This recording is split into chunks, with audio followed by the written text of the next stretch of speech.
चुकून एका वळणावर सहज कसे गमतीनं भेटलो, उगीच खुळा प्रेमाचा खेळ आपोआप एक खेळलो.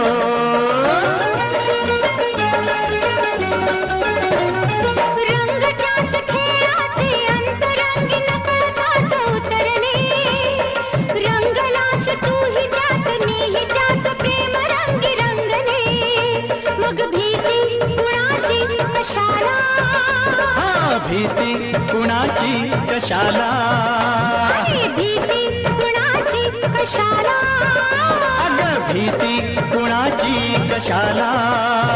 ना सांगताच आज हे कळे मला, कसा जीव माझा तुझ्यामध्ये गुंतला.